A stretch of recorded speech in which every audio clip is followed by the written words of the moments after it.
What would you do to get your kids to read? I've tried pleading. I've tried candy. Food, TV. Letting him stay up late. It was heavy negotiations. We even had to have a contract.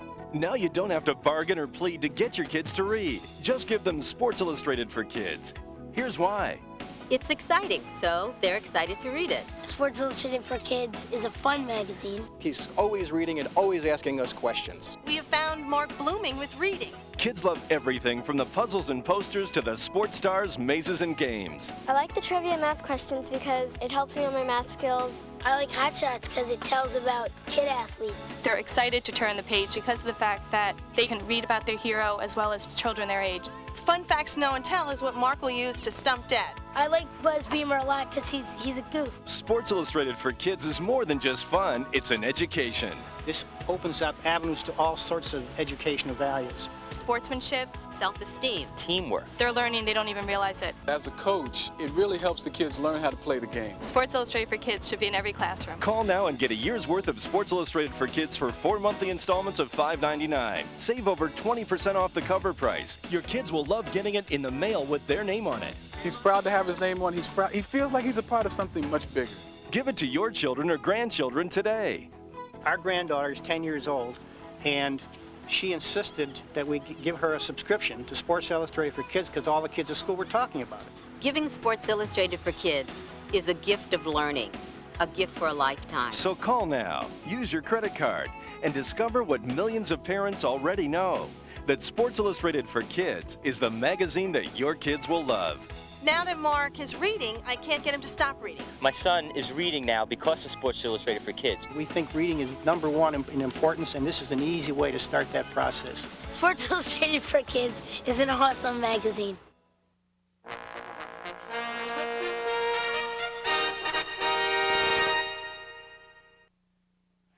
Scott Case has played a whale of a game today, putting the hits on. Out of the shotgun and 4 wide receivers again against the Cowboy nickel with Bates in the middle. Here's a pass in the flat, picked up by the Cowboys. Larry Brown may score at the 30. The Dallas Cowboys have won 3 Super Bowls in 4 years. Will 1996 bring yet another Vince Lombardi trophy? 29 other NFL teams are out to stop them. The National Football League. No other professional sport has such compelling appeal. Witness the artistry,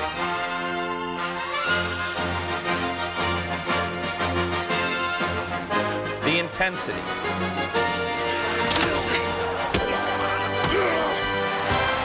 the spectacle. Marcus Allen dives over for the touchdown for Kansas City, his 100th career rushing touchdown. Move over, James Lofton. You've just been passed by Jerry Rice in the record book. And Dan Marino has the granddaddy of them all now. Most touchdown passes ever. It's America's autumn ritual, stirring up passions that only a hometown fan can understand. I'm Peter King of Sports Illustrated, your host for the 1996 New York Jets Video Yearbook, featuring a retrospective of last year's team entitled Taking Flight, the story of the 1995 New York Jets, plus a pair of Jet classics, profiles on wide receiver Al Toon and Hall of Fame quarterback Joe Namath. How do today's Jets stack up against the competition?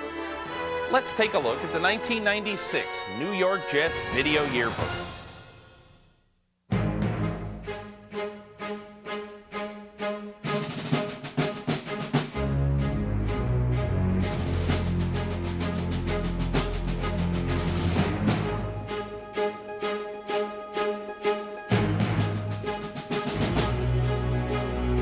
Guys, let's win this game.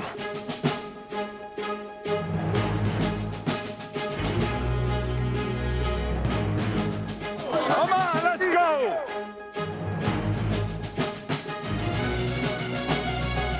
60 minutes! In a disappointing season, the New York Jets proved they had fortitude and heart. They may have struggled to win games, but they never strayed from their search for team chemistry. It was a year of change, with a new head coach who instilled in his young players spirit, emotion, teamwork, and tenacity. Come on, defense! Hey, this game ain't over! Hey, this is serious business. Let's go!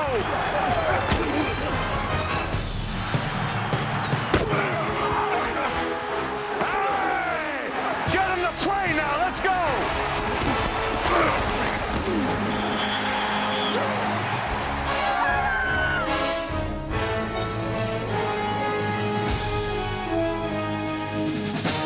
The Jets front office and coach Rich Kotite took strides toward the ultimate goal of assembling a winner.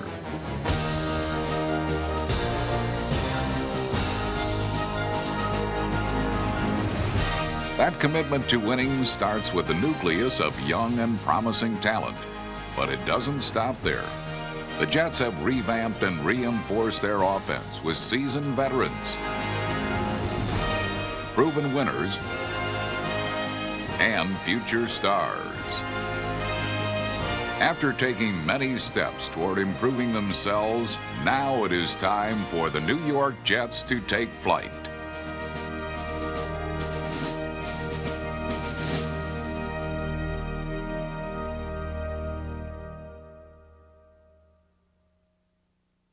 All right, let's go to work. We're going in. Come on, defense! Rich Kotite loves a good fight. So does the New York Jets defensive line. Leading the way in 1995 was Marvin Washington, who had a career-high 89 tackles. While Washington, number 94 Matt Brock, number 93 Mark Spindler,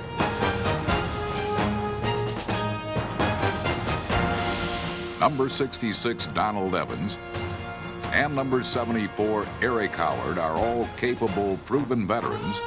It was the skills of one young player who holds the promise of emerging as the most dominating Jet defender of them all. In 1995, Hugh Douglas was named the NFL's Defensive Rookie of the Year. Douglas set a club record for rookies with 10 sacks and was also a tenacious tackler who punished everyone in his path. Pressure on, he'll go down. Douglas got him. Call it off. Kelly moves through the left side in trouble. Hugh Douglas got him. In the crowd chants, Hugh. Another talented young defender is third-year linebacker number 54 Marvin Jones, the team's MVP in 1995. That's the type of play Marvin Jones will become known for. Jet fans haven't seen a lot due to the injuries, but he's the middle linebacker. That's what he does. He doesn't get quarterbacks, he gets running backs.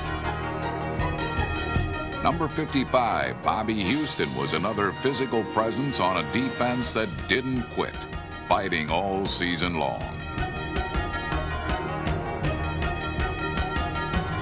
Young players who made the most of their opportunities include rookie linebackers Eddie Mason and Chad Cascadden, who was named to Pro Football Weekly's All-Rookie team. The heart and soul of the Jets defense continues to be number 57, Mo Lewis. For the 5th consecutive year, Lewis started all 16 games, finishing second on the team with 135 tackles while also recording 5 sacks. The NFL's top-ranked pass defense was led by number 45, Otis Smith, whose 6 interceptions tied him for second in the AFC. Then there were number 44, Lonnie Young, number 43, Vance Joseph, and number 31, Aaron Glenn, who has emerged as one of the NFL's best young cover corners. At strong safety, number 21, Victor Green, provided steady coverage and solid hits. Green led the team with a career-high 186 tackles and rounded off a defense that matured along with the season.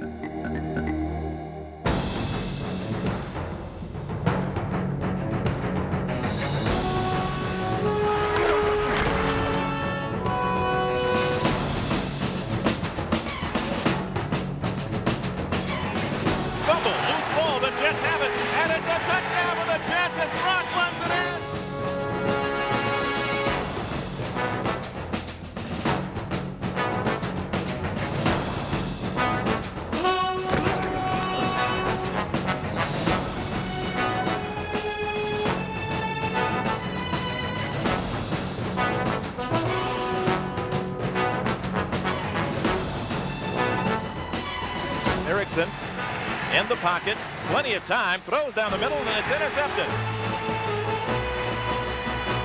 Smith has the ball. Otis Smith at the 35-yard line. 30, near side, 20. 15, 10, 5, touchdown! Harry Collins flips it over the middle, and it's intercepted. Intercepted by Mo Lewis. 5, Chase in the end zone. Touchdown! Mo Lewis picks off the pass and strolls into the end zone for the score. Like his players, Rich Kotite also matured and grew wiser. Motivating a young team to play hard week in and week out was Kotite's greatest challenge. In Week 3 against Jacksonville, Kotite and the Jets got their first taste of victory. It was a complete and total team effort as the Jets fought for every yard on both sides of the ball. Now, getting back there in a hurry. Douglas got him, brings him down. Oh, my. Handoff goes to Maston, and he races out to the 40-yard line. Fumbles. It's been kicked. It's still loose. It's still loose. And looks like Houston has the ball for the Jets. Short drop, pump fake. Now he high lobs the pass to the far side, and it is an interception. The ball is picked up over there by Otis Smith. He was able to get inside position on Desmond Howard and picks up the high lofted pass. An offensive line that included Roger Duffy, Ciapelli Malamala, John Bach, and Matt O'Dwyer dominated the line of scrimmage. They allowed no sacks and helped the Jet offense generate a season-high 375 yards. The 27-10 rout of the Jaguars was one of the highlights of the Jets season.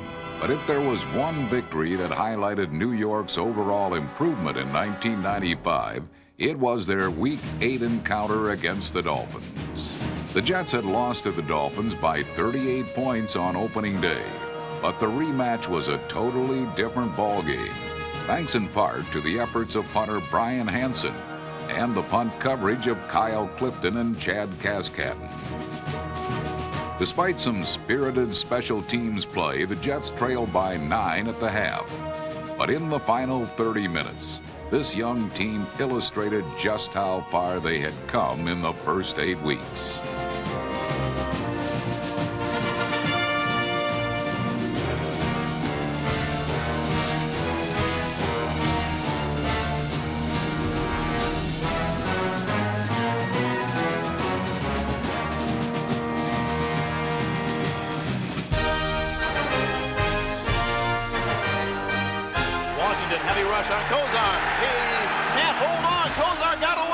And the throw is intercepted by Mo Lewis.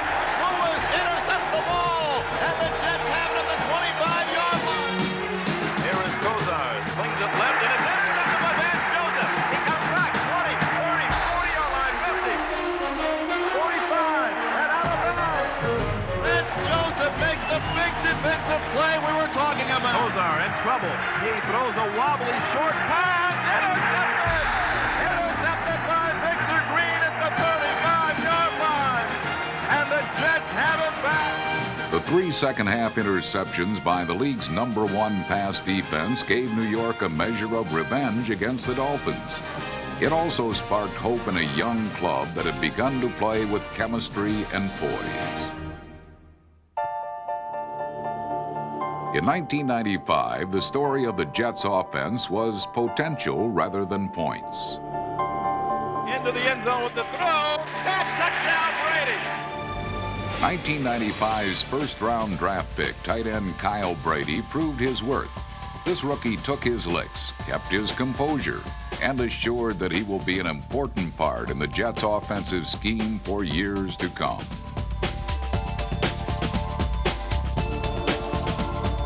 In his third season, number 84, Fred Baxter, continued to improve his game, establishing career highs in receptions and yards. Wide receiver Ryan Yarborough provided a pair of reliable hands to the Jets' aerial attack. His other strong points included his elusiveness and ability to create plays after the catch. Ryan Yarborough takes it in for the score. However, the biggest surprise in the Jets' season came from a man whose attributes included persistence and resolve. Rookie wide receiver Wayne Krebet started the year as an unheralded free agent from Hofstra. He ended the year earning all rookie honors from Football News, as well as College and Pro Football News Weekly. Along the way, Krebet racked up 66 receptions, ranking him second among NFL rookies in that category. Krebet's 66 catches also represented a club record for receptions by a rookie. Indeed, there was no quit in this rookie, who characterized the perseverance that became a Jets trademark in 1995. Throws for Krebet.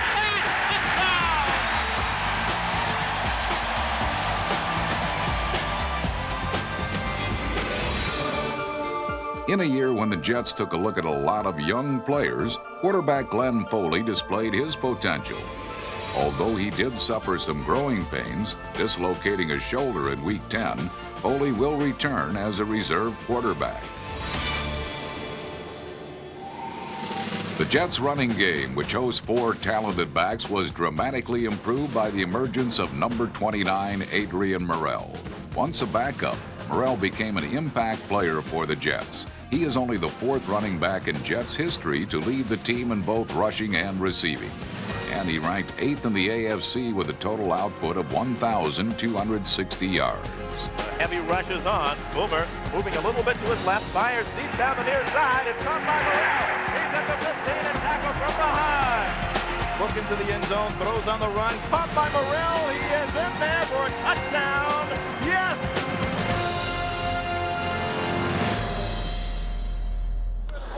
Yeah, good day to play, baby. What you live for? Time to get it on. Play some ball. Indeed, the eventual AFC East champion Bills came to play ball, amassing 28 points by the third quarter and leaving a heart-stopping finish up to the... Boomer coming back, looks, throws downfield, left-hander finds Johnny Mitchell wide open, makes the catch at the 20, breaks away at the 10. He's there, touchdown, Johnny Mitchell. Only the beginning. That in motion right. Boomer pulls away, short drop, looks, guns, catch, Fred Baxter, touchdown, Jets.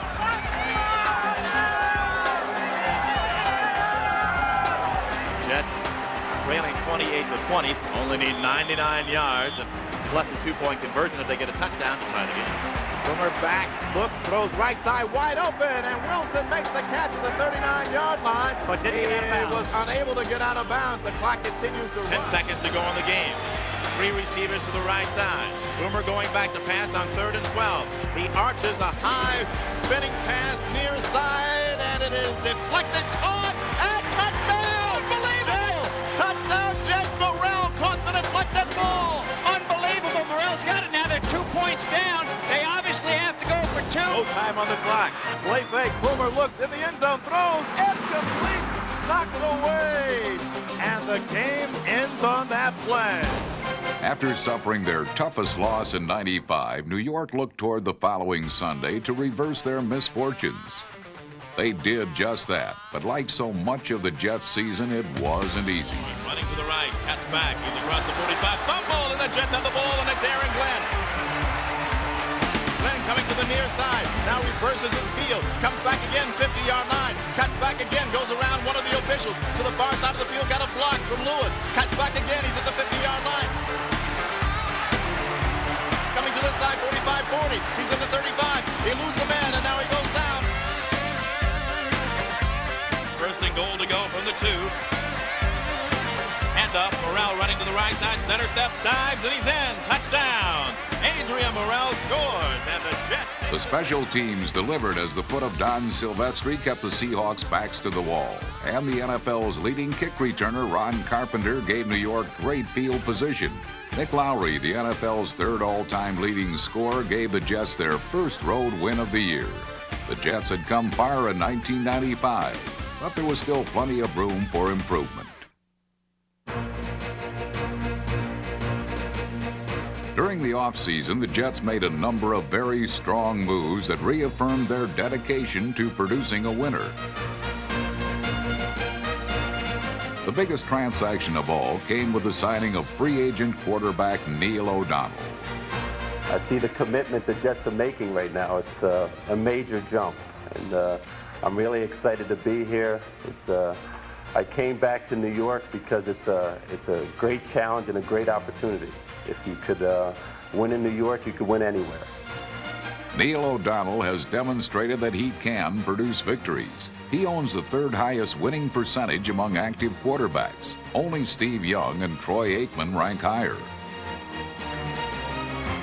Well, he's a very excellent football player who's in the prime of his career. He's 29 years old. The last 4 years, he's gotten better and better and better. He's been to championship games. He's been to the Super Bowl. I think he's got great toughness, mental toughness and physical toughness. And he's somebody that I think that is going to orchestrate things out there and make the right decisions. And also, I think the type of person he is, I think he raises the level of play of the people around him. Neil O'Donnell comes to the Jets after completing his finest season as a pro. He threw for almost 3,000 yards and connected on 17 touchdown passes and led the Steelers to the Super Bowl. The improvements continued as New York welcomed offensive coordinator Ron Erhardt. Erhardt, who spent 4 years with O'Donnell in Pittsburgh, was the offensive engineer of the Steelers' back-to-back AFC championship teams. I'm looking forward to him to taking command of the offense. It also gives me an opportunity to take a step back and be the head coach for the whole team and leave it in very, very able hands. The Jets also signed one of the game's best pass catchers, wide receiver Jeff Graham.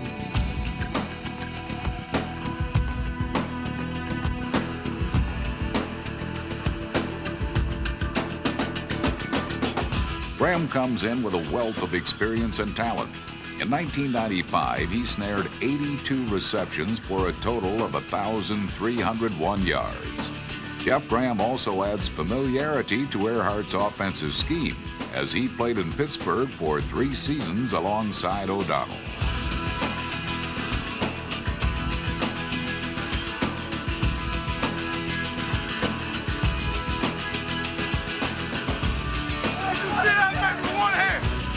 Rico Smith also joins the team from the Baltimore Ravens, adding depth at the wide receiver position.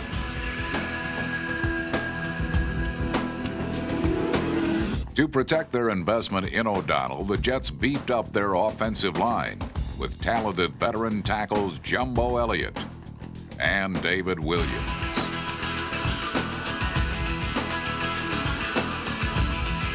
Veteran Frank Reich, perhaps the finest backup quarterback of his era, has also come aboard. With the first selection in the first round, the New York Jets select Keyshawn Johnson, wide receiver, Southern California. Keyshawn Johnson, who had brilliant junior and senior seasons at USC, is the prototype of today's big-time, big-play receivers. The addition of Keyshawn Johnson rounds out New York's offensive revitalization. But building a winner has as much to do with temperament as it does talent.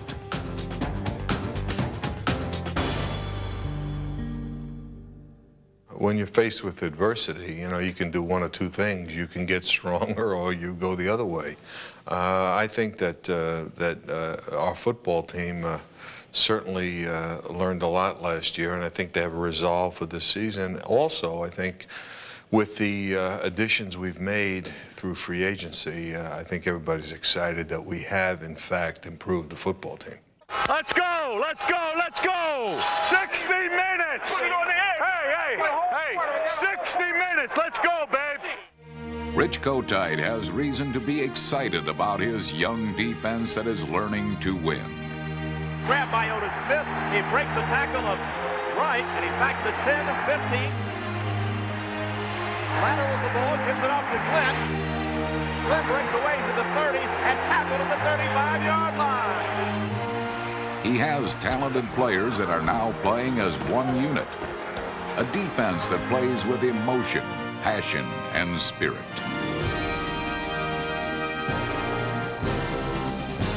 on now. Suck it up now. Come on, let's play. Come on, let's go.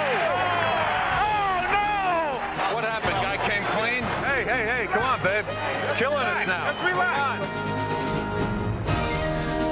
A young offense that exhibited flashes of brilliance in 1995 should only get better in 1996.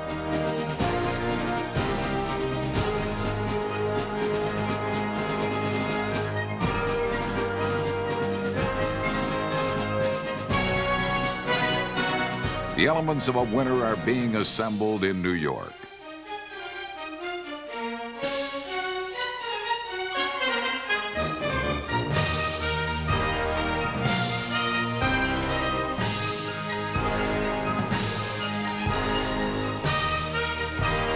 Brick by brick, piece by piece, the future is looking up for the Jets.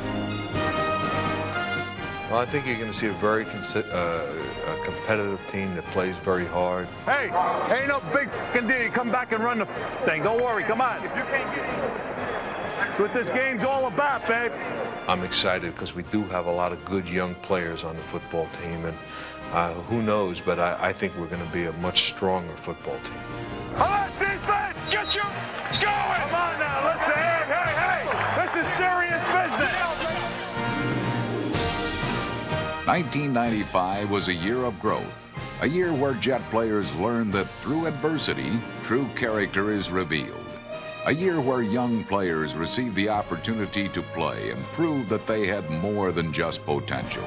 They had heart, never giving up, never giving in. Griffin short drop and throws near side, and the pass is deflected, caught by Jones. Jones back to the 30. He's in the 20. Up the near side. 10, 5. Touchdown! Jerry Jones returns to the deflected pass. After taking many steps to improve themselves, now it is time for the New York Jets to take flight. Now that you've seen the Jets highlight, let's take a trip back into Jets history. First, a fairy tale look at the Jets' victory in Super Bowl III, led by Hall of Fame quarterback Broadway Joe Namath.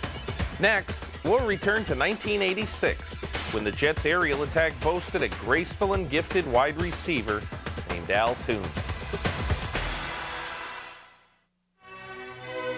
Once upon a time, there was a magic bean that had a magic spell, and fame and glory would belong to whomever could throw it straight and handle it well. All across the land, wise men plotted and planned to see if they would be the man who could hold this bean in hand.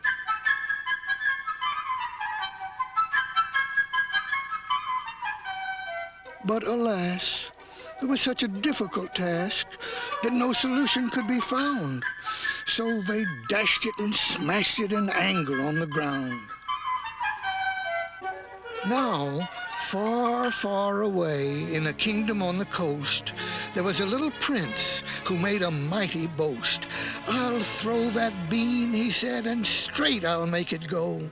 "There's no doubt about it," said the boy named Broadway Joe. Now, to make this story short, I'll have to report that Broadway Joe was right, for in his arm was a magic charm that controlled the bean and its flight. Broadway Joe traveled far and wide and threw the bean so well that everyone gathered round him to tell him he was swell, and scores of lovely maidens attended to his wants, and a guard of honor followed him to all his usual haunts. Then from out of the ground there came a sound that shook the entire shore. It came from the tread of some men who said, "This Joe is simply a bore." From their fearsome faces smoke did spew, while their heads were as hard as an old horseshoe.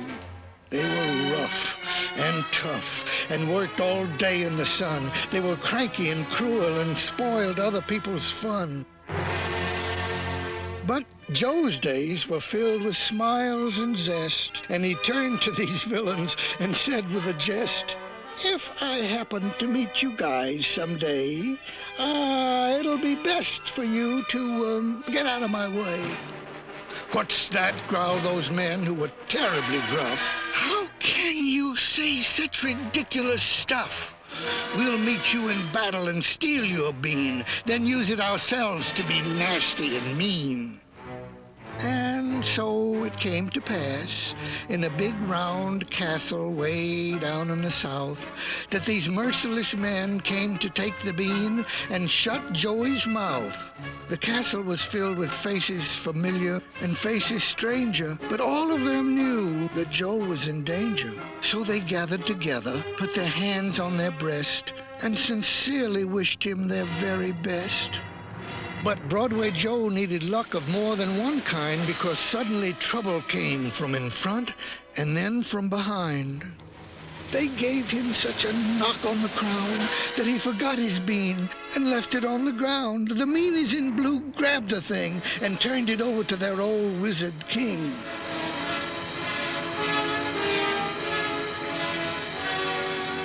Now everyone rose and stood in alarm to see if the ancient wizard still had magic in his arm. Now in his prime, many ages ago, he could have thrown that bean and hit a dime. But by now, his magic arm had spent its force, and when he threw the bean, it just fluttered off course.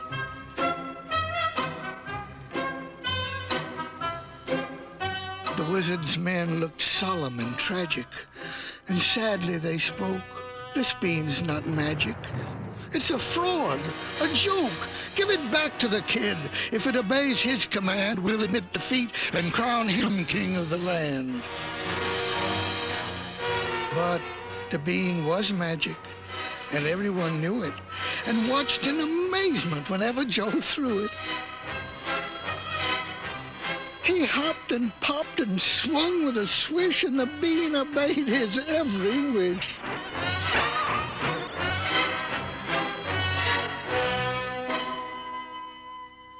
As darkness fell on this incredible day, the meanies in blue just faded away.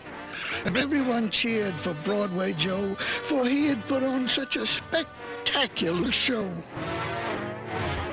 His beam was turned to silver, as bright as the eye could see, and Joe returned a hero to his kingdom by the sea.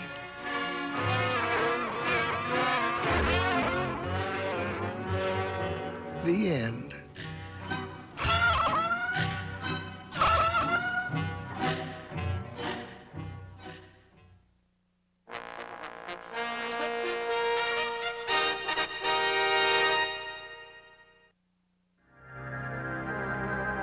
I was asked the question, how do you feel when you're out on the field? And I made a correlation between being a ballet person out on stage. We're paid to entertain an audience, the fans, the people on television. And that's what basically we're doing out on the field, we're entertaining. An avid participant in both ballet and modern jazz dance, Al Toon is a Mikhail Baryshnikov in cleats. And this graceful 6'5" receiver's training in Tai Chi, a martial art form of self-defense, has ensured his ability to answer the curtain calls even after a tough performance.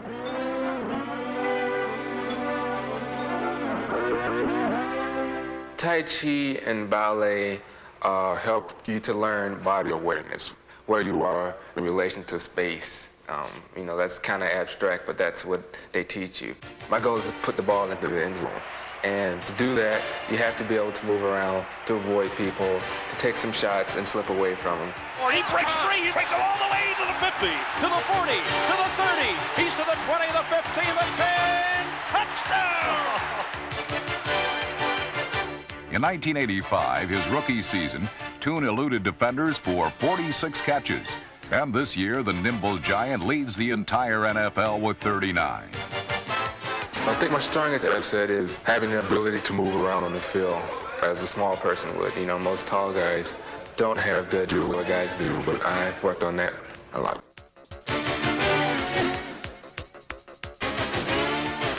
Al can do everything a small receiver can do. He's very quick-footed, he has acceleration, he has excellent balance, and he gives you a dimension that normally a big man does not give you.